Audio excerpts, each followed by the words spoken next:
Hi friends, ಎಲ್ಲರಿಗೂ ಸುಸ್ವಾಗತ. ಇವತ್ತು ನಾನು ಆಲೂ ಮಸಾಲ ಮಾಡ್ತಾಯಿದ್ದೀನಿ. ಅದಕ್ಕೆ ನಾನಿಲ್ಲಿ ಒಂದು ಸಣ್ಣ ಗೋಬಿನ ಬಿಸಿನೀರಲ್ಲಿ ಹಾಕಿಟ್ಟಿದ್ದೀನಿ. ಸ್ವಲ್ಪ ಉಪ್ಪು ಹಾಕ್ಕೊಳ್ಳಿ, ಒಂದು ಅರ್ಧ ಸ್ಪೂನ್ನಷ್ಟು. ಈಗ ಒಂದು ಮಿಕ್ಸಿ ಜಾರ್ಗೆ ಸ್ವಲ್ಪ ಕೊತ್ತಂಬರಿ ಸೊಪ್ಪಿಂದು ದಂಟು ಹಾಕ್ಕೊಳ್ಳೋಣ.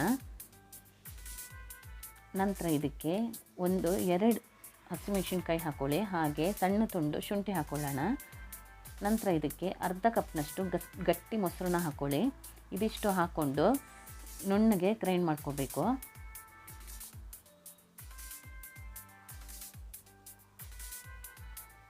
ನೋಡಿ, ಇಷ್ಟು ಗ್ರೈಂಡ್ ಮಾಡಿಕೊಂಡ್ರೆ ಸಾಕು, ಚೆನ್ನಾಗಿ ಪೇಸ್ಟ್ ಆಗಿದೆ. ಈಗ ಒಂದು ಬಾಣಲೆ ಬಿಸಿಗಿಟ್ಟು ಅದಕ್ಕೆ ನಾನಿಲ್ಲಿ ಸಾಸಿವೆ ಎಣ್ಣೆ ಹಾಕೋತಾ ಇದ್ದೀನಿ. ನಾನು 2 ಟೇಬಲ್ ಸ್ಪೂನಷ್ಟು ಸಾಸಿವೆ ಎಣ್ಣೆ ಹಾಕ್ಕೊಂಡಿದ್ದೀನಿ. ಹಾಗೆ ಅರ್ಧ ಟೀ ಸ್ಪೂನ್ನಷ್ಟು ಜೀರಿಗೆ ಹಾಕ್ಕೊಳ್ಳೋಣ. ಜೀರಿಗೆ ಸ್ವಲ್ಪ ಸಿಡಿದ ನಂತರ ಗ್ರೈಂಡ್ ಮಾಡ್ಕೊಂಡಿರೋ ಪೇಸ್ಟ್ನ ಹಾಕ್ಕೋಬೇಕು. ಈಗ ಸ್ವಲ್ಪ ಗ್ಯಾಸ್ ಸ್ಲೋ ಮಾಡಿಬಿಟ್ಟು ಇದನ್ನು ಪೇಸ್ಟ್ನ ಹಾಕ್ಕೊಂಡು ಚೆನ್ನಾಗಿ ಮಿಕ್ಸ್ ಮಾಡ್ಕೋಬೇಕು. ಒಂದು 5 ನಿಮಿಷ ಚೆನ್ನಾಗಿ ಮಿಕ್ಸ್ ಮಾಡಿಕೊಂಡು ಇದಕ್ಕೆ ಒಂದು ಅರ್ಧ ಟೀ ಸ್ಪೂನಷ್ಟು ಅರಿಶಿಣ ಪೌಡ್ರ್ ಹಾಕ್ಕೊಳ್ಳೋಣ. ಅರಿಶಿಣ ಪೌಡ್ರ್ ಹಾಕ್ಕೊಂಡು ಚೆನ್ನಾಗಿ ಮಿಕ್ಸ್ ಮಾಡ್ಕೊಳ್ಳಿ. ನಂತರ ಇದಕ್ಕೆ 1 ಸ್ಪೂನಷ್ಟು ಧನಿಯಾ ಪೌಡ್ರ್ ಹಾಕ್ಕೊಳ್ಳಿ. ಹಾಗೆ 1 ಸ್ಪೂನಷ್ಟು ಅಚ್ಚ ಖಾರದ ಪುಡಿ ಹಾಕ್ಕೊಳ್ಳೋಣ. ನಂತರ ಇದಕ್ಕೆ ಒಂದು 1/4 ಟೀ ಸ್ಪೂನ್ನಷ್ಟು ಆಮ್ಚೂರ್ ಪೌಡ್ರು ಹಾಕ್ಕೊಳ್ಳೋಣ. ಮತ್ತು ರುಚಿಗೆ ಎಷ್ಟು ಬೇಕೋ ಉಪ್ಪು ನೋಡ್ಕೊಂಡು ಹಾಕ್ಕೊಂಡು ಇದನ್ನೆಲ್ಲ ಮಿಕ್ಸ್ ಮಾಡ್ಕೋಬೇಕು. ಚೆನ್ನಾಗಿ ಮಸಾಲೆನ ಎಣ್ಣೆಯಲ್ಲಿ ಹುರ್ಕೊಳ್ಳೋಣ.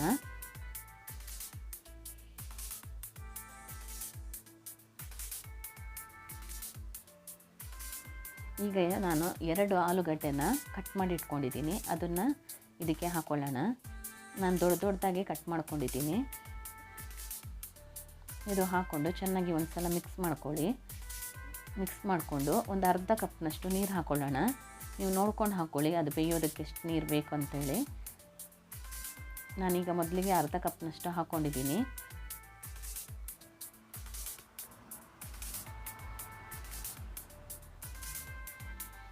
ಈಗ ಒಂದು ಮುಚ್ಚಳ ಮುಚ್ಚಿ ಇದನ್ನು ಒಂದು 10ರಿಂದ 15 ನಿಮಿಷ ಬೇಯೋದಕ್ಕೆ ಬಿಡೋಣ.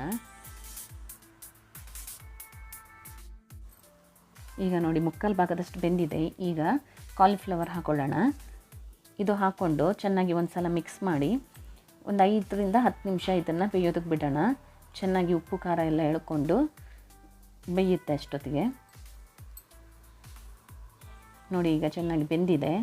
ಈಗ ಇದಕ್ಕೆ ನಾನು 1 ಹಸಿಮೆಣಸಿನ್ಕಾಯಿ ಹಾಗೆ ಸಣ್ಣ ತುಂಡು ಶುಂಠಿನ ಕಟ್ ಮಾಡಿಬಿಟ್ಟು ಹಾಕೋತಾ ಇದ್ದೀನಿ. ನಂತರ ಇದಕ್ಕೆ ಸ್ವಲ್ಪ ಕೊತ್ತಂಬರಿ ಸೊಪ್ಪು ಹಾಕ್ಕೊಳ್ಳೋಣ.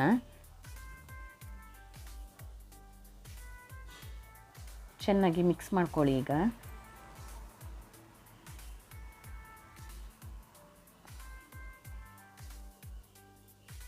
ಈಗ ಆಲೂ ಮಸಾಲ ರೆಡಿಯಾಗಿದೆ. ಈರುಳ್ಳಿ ಬೆಳ್ಳುಳ್ಳಿ ಏನೂ ಹಾಕಿಲ್ಲ ಇದಕ್ಕೆ. ಈಗ ಒಂದು ಅರ್ಧ ಟೀ ಸ್ಪೂನ್ನಷ್ಟು ಗರಂ ಮಸಾಲ ಹಾಕ್ಕೊಳ್ಳೋಣ. ತುಂಬಾ ಟೇಸ್ಟಿಯಾಗಿರೋ ಆಲೂ ಮಸಾಲ ರೆಡಿಯಾಗಿದೆ.